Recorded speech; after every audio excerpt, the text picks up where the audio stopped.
ఒక విజనంకు చెట్టుపై మొలిసి ఆ చెట్టుకు ఒక పువ్వు పూసి మీ ఇంట్లో మంచి కార్యక్రమము జరిగితే ఆ కార్యక్రమానికి నీవు ఒక పువ్వు రావాలని నీ మేనకోడలు నాగరాణి లతమ్మ సరితమ్మ శ్రీలత ప్రేమలత ఈ పూతని ఈ విధంగా వేడున్నారయ్యా.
మేనకోడలైనటువంటి ప్రేమలమ్మను, శాంతమ్మను, అనురాధమ్మను, సౌభాగ్యమ్మను ఏ విధంగా చూస్తున్నాడు అంటే తప్పుడు కాకుండా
మేనకోడలైనటువంటి స్వప్నమ్మను, భాగవతి, మహేశ్వరి, సంగీతమ్మను ఏ విధంగా గుర్తు చేసుకొని ఏడుస్తున్నాడు అంటే నీరు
స్వప్నమ్మ, మాధవి, మమతమ్మ ఈ గాలి దేవుడితోటి ఏ విధంగా వేడుకుంటున్నారంటే ఒకవేళ నీ ఆత్మ ఈ వీచే గాలిలో కింద ఉంటే నీవు చేసిన మంచి మంచులను బట్టి ఆ భగవంతుడు ఎల్లవేళలా కాపాడాలి. మళ్ళీ జన్మమంటూ ఉంటే ఈ గులియా గారి వంశంలో నువ్వు మళ్ళీ జన్మమెత్తాలని నీ మేడ కోడలందరూ కూడా ఈ విధంగా ఆ భగవంతుడితోటి వేడుకుంటున్నారయ్యా. గాలిలో అలసినో గాలివైవో, గాలిలో భగవంతుడు నిన్ను కాపాడెను. గాలిలో అలసినో గాలివైవో, గాలిలో భగవంతుడు నిన్ను కాపాడెను. కాపాడితే అంటదు, కాపాడితే అంటదు, కాపాడితే అంటదు నీకు ఏ పాపం.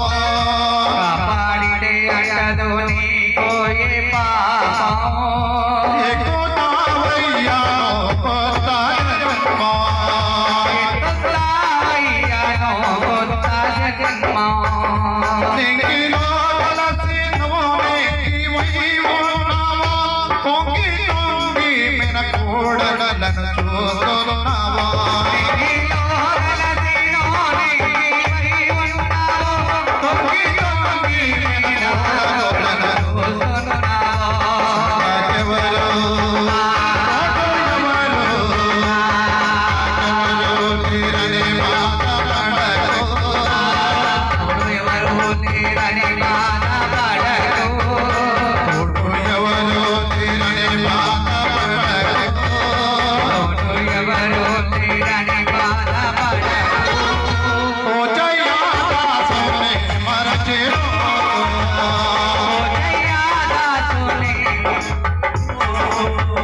ఓ బాబా.